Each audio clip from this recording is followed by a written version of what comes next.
C'est compliqué ton bazar. Ça marche. C'est bon? Bien. Merci. Bonsoir. Désolé pour le temps de se mettre en route.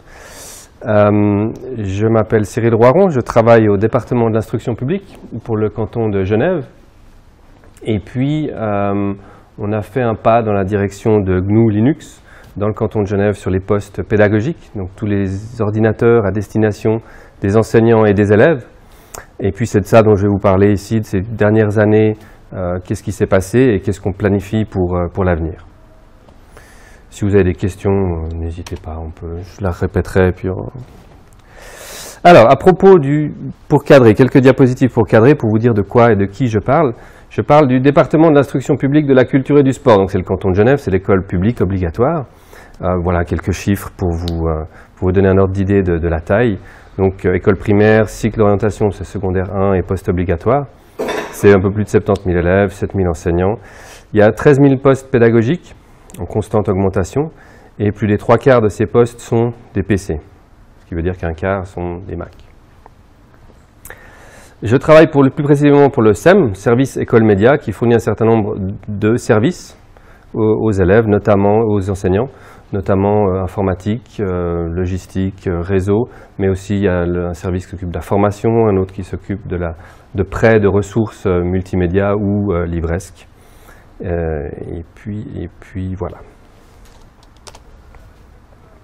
Comment on est organisé à Genève? Alors ça c'est juste pour avoir une représentation. Ma représentation simplifiée, c'est ce qui apparaît en ce moment, c'est-à-dire il y a l'enseignement primaire, cycle 1 et 2, ensuite ce qu'on appelle chez nous le cycle d'orientation, qui est le secondaire 1, le cycle 3, et après c'est le post-obligatoire, collège et autres écoles. Si je prends un pas de recul au niveau du cadre global, qu'est-ce qui fait qu'on peut promouvoir les standards ouverts et logiciels libres au sein du département? C'est notamment, mais pas seulement, le plan directeur MITIC. MITIC, ça veut dire médias, images, technologie de l'information et de la communication. C'est l'équivalent de TIC en français, enfin TICE, technologie de l'information et de la communication, pour l'enseignement. Et puis dans ce petit plan directeur, qui fait une quinzaine de pages, qui a été validé au plus haut niveau politique chez nous, donc par Madame la conseillère d'État Anne-Emery Torrasinta, disons qui a été revalidée puisqu'elle est arrivée en 2014, et qui contient un certain nombre d'informations sur que vont être les MITIC aussi bien au DIP, mais plus globalement auprès des citoyens, des futurs citoyens, et qu'est-ce qu'on doit promouvoir auprès des élèves. Alors j'en ai extrait un certain nombre, ceux qui m'arrangent évidemment. Par exemple, il est noté « Diffusion des technologies en faisant le choix des logiciels libres chaque fois que c'est possible ». À propos de ressources numériques, les mettre sous licence libre et standard ouvert. On pense que seules les MITIC ouvertes, partagées, libres et collaboratives permettront de relever les défis posés à l'école à l'ère du numérique. À propos des outils eux-mêmes, on aimerait des standards ouverts. Et puis, bref, voilà. On a un ordre de marche qui va dans la direction des logiciels libres et des standards ouverts. Ceci dit, on retrouve également dans le plan d'études roman, donc qui est en place depuis un certain temps, en particulier au cycle 3, il y a des notions informatiques qui sont abordées, qui touchent open source et puis sensibilisées aux logiciels libres. Donc les enseignants eux-mêmes sont également censés parler de standards ouverts, de logiciels libres et d'open source auprès des élèves. Ça, c'était pour le cadre. Ça va? Je vais vous parler en particulier de l'enseignement primaire. Il fallait bien commencer quelque part. Donc, on ne pouvait pas faire tous les degrés en parallèle, c'était trop. On a essayé, non, il y avait trop de défis à relever en même temps, il n'y avait pas assez de ressources. Donc, on a commencé par l'enseignement primaire. Au total, il y a 170 écoles qui sont regroupées en 80 établissements. Ça fait un peu plus de 2000 postes pédagogiques, et non pas 18 000 comme le titre de la conférence l'indiquait. Et puis, donc, dans chacune des écoles, il y a un ordinateur par classe, plus un en libre service, en général, plus un en libre service. Au total, donc 1600 classes, plus de 30 000 élèves qui sont âgés de 4 à 11 ans. Et on a migré tous ces postes, globalement, donc pendant l'année civile 2013, après avoir au préalable fait un certain nombre de projets pilotes, d'abord dans les petites écoles, sur quelques postes, ensuite toute une école, ensuite migration automatisée, puis enfin tout le parc primaire. En une année. La manière dont ça a été fait, je ne vais pas trop rentrer dans le détail, mais c'était pour chaque école, il fallait boucler sur cette petite procédure. En gros, il fallait prendre en compte chacun des cas particuliers, s'assurer que les enseignants avaient bien sauvegardé leurs données, puisque le disque dur était entièrement effacé. Donc il fallait au préalable s'assurer que si des personnes étaient absentes, qu'elles soient remplacées pour s'assurer que les données étaient bien sauvegardées. Il y avait un certain nombre de particularités, c'est-à-dire il y a des écoles qui sont connectées en fibre optique, donc directement sur le réseau de l'État, d'autres qui sont connectées via Swisscom, donc le déploiement n'était pas le même, la vitesse était... Enfin bref. Ensuite, il y a des mopieurs, des photocopieurs en réseau qui sont de marques variées, dans les marques de type variés. Donc parfois, on a eu des surprises avec certains drivers. Enfin bref.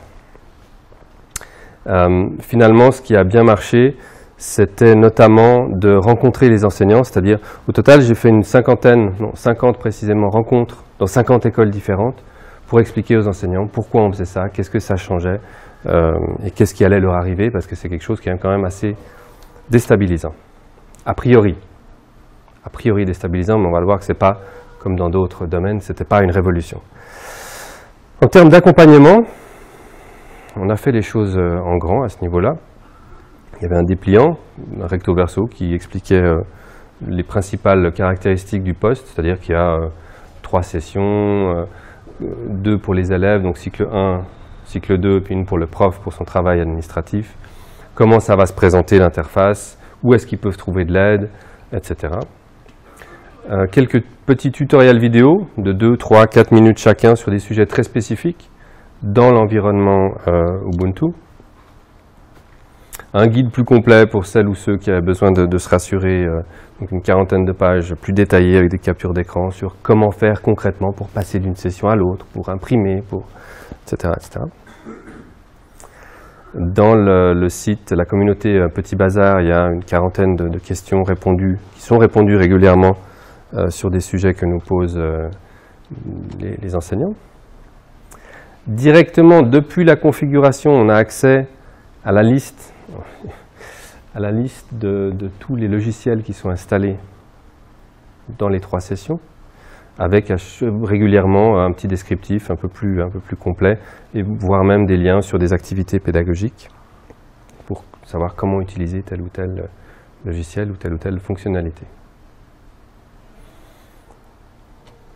Voilà à quoi ça ressemble.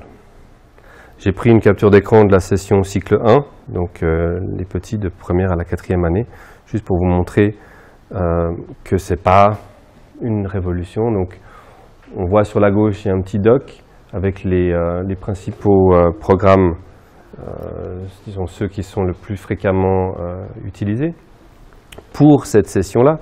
Sur les autres sessions, ce sera d'autres qui seront là, puis on peut en rajouter évidemment, l'enseignant peut personnaliser. On retrouve le menu application au lieu du menu démarrage en bas à gauche, qui est l'équivalent, et on voit bien que les logiciels sont classés par catégorie, et puis il n'y a rien de compliqué. On a simplifié un petit peu l'interface au maximum. On voit qu'on retrouve ces documents, ces répertoires très facilement. Donc la prise en main a été relativement aisée. Ça va pour l'école primaire?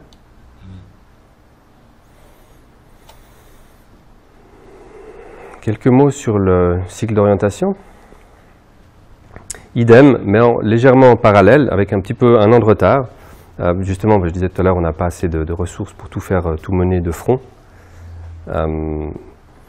Donc, entre 2010 et 2012, il y avait plusieurs phases pilotes, donc quelques cycles, d'abord quelques postes, ensuite quelques établissements entiers. Il faut savoir qu'en amont, déjà, il y a des dual boot depuis une dizaine d'années. Donc, les PC sont dual boot Windows Ubuntu. Donc, on avait acquis une expérience sur la création des configurations sur Ubuntu depuis un certain temps déjà. Mais de là à l'utiliser systématiquement sur les postes, de trouver les bons drivers avec la variabilité des imprimantes et des mopieurs, là on s'est bien amusé. Et puis de s'assurer que les configurations remplissent bien les besoins qui sont déclarés par les enseignants et qui puissent effectivement utiliser aussi bien en salle des maîtres pour imprimer, etc., qu'avec les élèves sur les postes dans les ateliers PC. Dès 2013, on a systématiquement invité tous les établissements à faire démarrer au moins une machine sous Linux pour qu'ils puissent se préparer, parce que l'année suivante, donc cette année, cette rentrée-ci, on a migré un maximum de PC, je dis un maximum parce que pas tous, dans tous les cycles d'orientation. Donc, ça veut dire que tous les postes en libre service en salle des maîtres et tous les ateliers PC sont sous Linux. Une version basée sur Kubuntu, je vous montrerai une capture d'écran. On a un certain nombre de salles qui sont avec des Mac, donc là les Mac ils restent avec macOS, c'est ce qui fait la caractéristique de ça. Et puis on a encore une dépendance à un logiciel propriétaire ou un logiciel privateur, comme disent certains, parce que pour l'enseignement des langues, c'est un logiciel qui a été acheté il y a quelques années et puis qui provoque une dépendance à Windows 7. Donc pour l'instant, on a encore quelques postes qui sont quelques salles qui sont sous Windows 7 dans chacun des cycles. Et là aussi, il y avait tout un accompagnement que je résume en une diapo. De nouveau, quelques tutoriels vidéo qui sont à disposition. On a proposé des interventions sur site aux directions d'établissement pour répondre à la question, mais personne n'a répondu présent, personne n'en a eu besoin, pour dire que la transition s'est faite de manière transparente, ce n'est pas une révolution. On a proposé de déposer auprès de chaque PC un petit dépliant qu'on imprimait en forme de Toblerone, donc avec 3 faces identiques, sur lequel il y avait simplement les informations nécessaires, à savoir 2 infos. L'une où se trouve le menu démarrer, et à quoi il ressemble, donc c'est ceci, et puis il se trouve en bas à gauche. Et l'autre, comment éjecter sa clé USB, donc cliquez sur l'icône USB, puis le bouton éjecter. Donc voilà les challenges qu'avaient à rencontrer les enseignants en passant à Ubuntu. Ils ont toujours la possibilité d'organiser des formations à la carte. Là aussi, le SEM propose des formations. Et puis, on va ouvrir quelques dates sur des mercredis à thème ou des install parties où les gens peuvent venir avec leur poste et puis ils repartent avec le même poste, mais migrés sous Ubuntu. Question, qu'est-ce qu'il en est des postes de l'administration? Qu'est-ce qu'il en est des postes de l'administration? C'est une bonne question. Ils sont passés sous Windows 7. Ils sont gérés par une autre entité. Le département de l'instruction publique fait gérer ces postes par le service école média, donc là où je travaille. Et tout ce qui est administratif, c'est-à-dire tous les autres départements, y compris la partie administrative du département de l'instruction publique, est géré par une unité qui s'appelle la DGSI maintenant, avant c'était le CTI, qui veut dire des systèmes d'information, Direction Générale des Systèmes d'Information.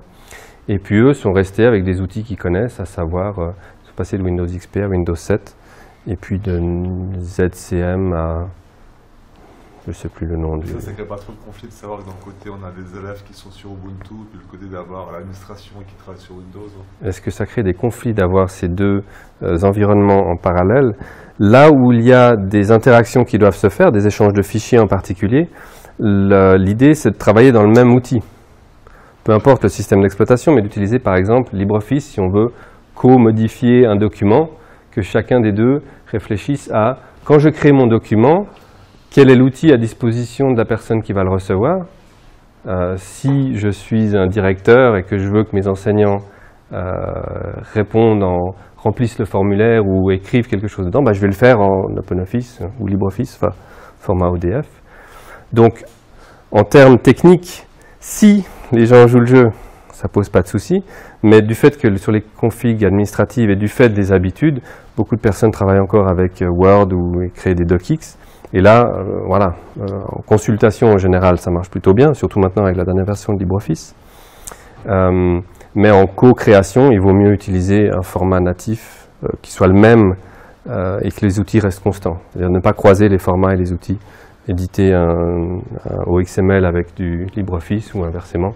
Si on peut éviter ça, c'est pas mal. Et puis, dernier petit détail, c'est le côté psychologique, effectivement, parfois, c'est pas juste, pourquoi on a dû changer, qu'est-ce qui se passe, etc. Puis voilà, il faut réexpliquer. Mais il y a un certain nombre d'avantages sur lesquels je peux insister un petit peu après.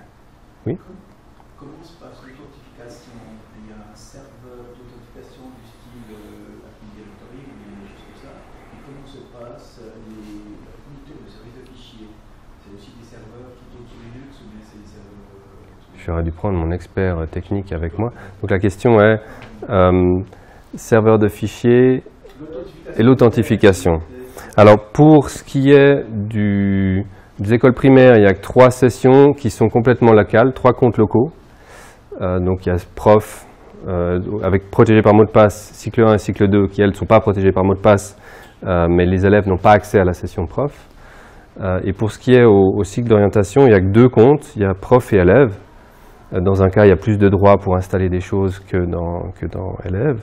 Et puis, il y a un accès via, je ne sais pas si c'est un Active Directory, mais oui, puisque c'est le standard là-bas, un accès à un serveur réseau. Mais il n'y a pas d'authentification globale, il n'y a pas de compte individuel pour l'instant. C'est en train de se mettre en place, c'est parmi les projets qui sont décrits dans le plan directeur mythique, et puis c'est parmi les challenges qu'on va devoir relever incessamment. Donc si je reviens à mes cycles d'orientation, accompagnement, voilà à quoi ça ressemble. Donc de nouveau, même chose, enfin, le bouton démarrer, il est en bas à gauche, et puis on voit qu'on peut ouvrir des logiciels à partir d'un menu structuré thématiquement, en l'occurrence ce bureautique qui est ouvert, on voit bien LibreOffice, enfin. Et puis on voit, oui, le lac de lac Léman. Et puis on voit que voilà, il y a des documents, si on branche quelque chose d'USB, il apparaît sur le bureau, on a accès à ces répertoires. Et, enfin, de nouveau, il n'y a rien de compliqué pour prendre en main l'environnement. Pour quelle raison est-ce que vous avez choisi pour le cycle primaire une version Ubuntu et pour le cycle secondaire une version Ubuntu mais avec l'interface KDE? Pour quelle raison il y a des différences dans le bureau? C'est GNOME, sauf erreur, au primaire et KDE au secondaire. C'est simplement parce que c'est des équipes différentes qui s'occupent de ça et qui ont des préférences basées aussi sur les usages et les besoins des enseignants.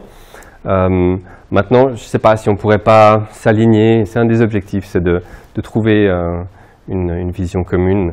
En tout cas, les outils sont transversaux. Les outils qui permettent de gérer le parc sont identiques. Mais oui, c'est les discussions qu'on remet régulièrement sur le tapis. Voilà, est-ce qu'on peut s'aligner, est-ce qu'on peut avoir les mêmes ou pas?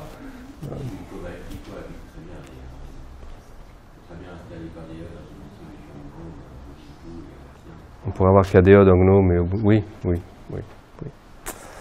Donc voilà, pour répondre à la question, c'est par ces 2 équipes différentes qui s'en occupent, qui sont des enseignants qui ont des heures de décharge pour créer ces configurations qui répondent aux besoins des publics cibles en question.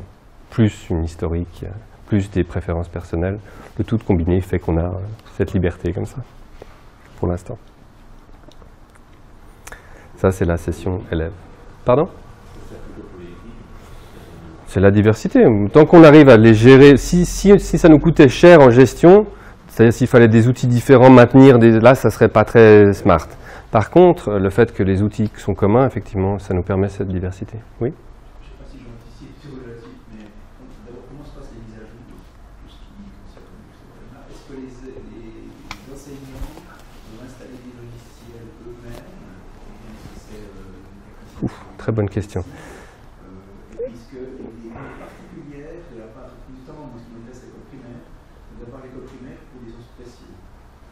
Je n'ai pas compris la deuxième partie de la question. Est-ce qu'à l'école primaire, il y a des demandes particulières pour des logiciels qui sont...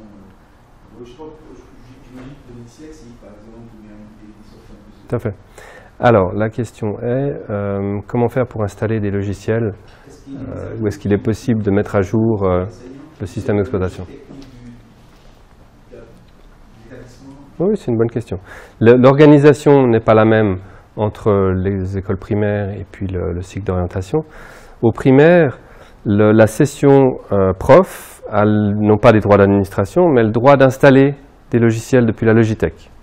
Donc on leur a donné ce droit-là, c'est important, puisque c'était même un des arguments de vente, c'était on peut installer parmi les 30 000 plus logiciels qui sont dans la Logitech. Mais pas les sessions cycle 1 et cycle 2, il faut un mot de passe prof. Et puis pour ce qui est du cycle d'orientation, c'est orienté école par établissement. Lorsque la configuration est déployée en début de chaque année, le responsable technique a le choix de rajouter un certain nombre de logiciels ou pas, et ensuite de les déployer sur ses postes locaux. Donc il a les outils qui lui permettent de faire ça. Il peut le faire d'ailleurs en cours d'année si une demande se fait jour. Voilà, donc c'est deux organisations relativement différentes et deux infrastructures encore différentes en termes de fonctionnement. Et pour ce qui est des logiciels particuliers, oui, on a eu des demandes particulières, par exemple des polices de caractère spéciales pour les enfants dyslexiques, voilà, qu'on a pu déployer à distance via nos nouveaux outils. Pouf, dans la journée, ils étaient répartis via Puppet sur chacun des postes, par exemple. Ouais. Et puis lors de la migration, on avait une procédure particulière qui était les enseignants qui voulaient déclarer l'utilisation d'un logiciel particulier pouvaient le faire. On ne leur garantissait pas qu'il allait refonctionner sous Ubuntu, enfin sous Linux. Par contre, on garantissait qu'on allait trouver un équivalent fonctionnel qui permettait d'atteindre le même objectif pédagogique. Mais il y a encore ça c'est un des problèmes ou une des épines dans le pied qu'on a, des ressources pédagogiques spécifiques qui auraient été achetées au préalable par les directions générales sous forme de CD par exemple. On a dû trouver des solutions. Certains CD-ROM qui ne se lisaient pas, donc il a fallu extraire les PDF, les remettre à disposition par ailleurs, etc. Donc ça, c'était un effort supplémentaire. Maintenant, on a mis dans la boucle d'achat, que ce soit de ressources ou de matériel, que ça soit validé pour être sûr que ça fonctionne sur Linux par quelqu'un de chez nous. Donc, voilà. Et vous le faites fonctionner sur Wine? S'il faut, alors on essaye le moins possible, autrement dit, de trouver le plus possible d'équivalents natifs ou web, c'est plus pratique, des fonctionnalités web, mais s'il faut, oui, on a encore quelques logiciels qui tournent sous Wine dans les deux environnements. Ouais. Prochaine étape, post-obligatoire, quelle heure est-il? Oula, tu me fais signe, hein, si. Encore 2-3 minutes. Post-obligatoire, il y a environ 800 PC qui sont concernés. Alors là, donc je disais en parallèle, on a fait l'école primaire, on est en train de faire le cycle d'orientation et le post-obligatoire, c'est une cible à planifier pour 2015-2016, là où ce sera possible, parce qu'il y a encore des endroits qui ont des besoins particuliers, donc ça nécessitera une analyse plus fine au cas par cas, voilà, selon les types d'écoles. Vous l'aurez compris, la suite bureautique est toujours une problématique assez conséquente. Alors on a proposé, non seulement il y a des formations continues qui sont proposées, il y a une infolettre qui part tous les 2 mois environ, qui explique non pas comment utiliser LibreOffice, mais qu'est-ce qu'on peut en faire en tant qu'enseignant, pour gérer ses notes, pour créer des épreuves, etc. Donc des choses qui répondent aux besoins des enseignants. Et puis on a ouvert la possibilité, ça depuis 2 ou 3 ans, la possibilité de télécharger pour la maison la même version de LibreOffice que celle qu'on a sur les postes pédagogiques, que ce soit qu'on ait à la maison Linux, Mac ou Windows.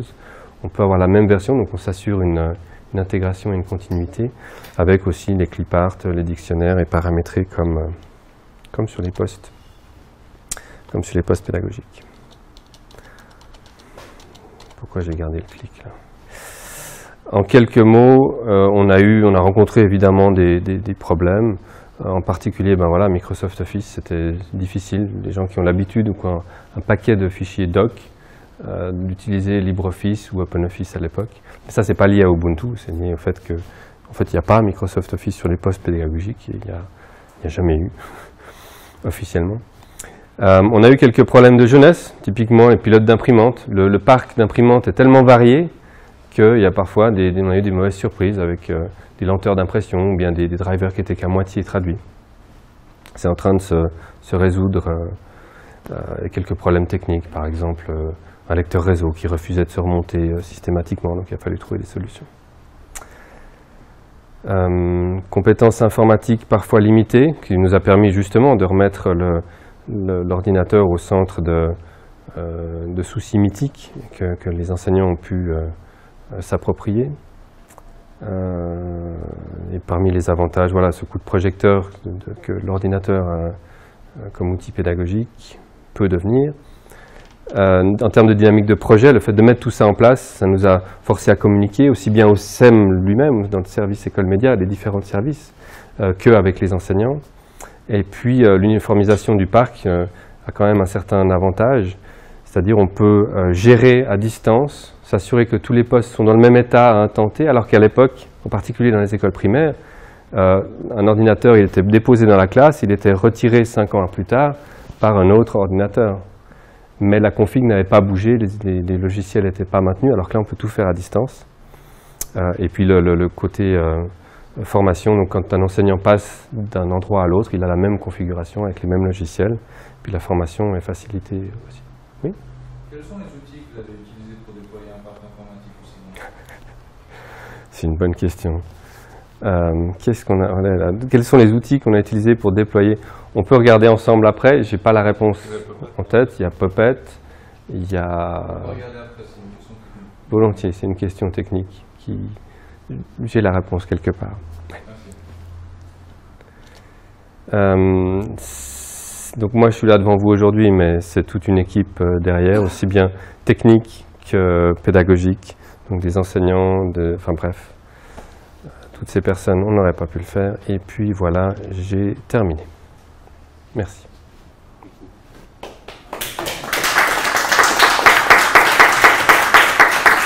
Ça va ? Ouais. Parfait.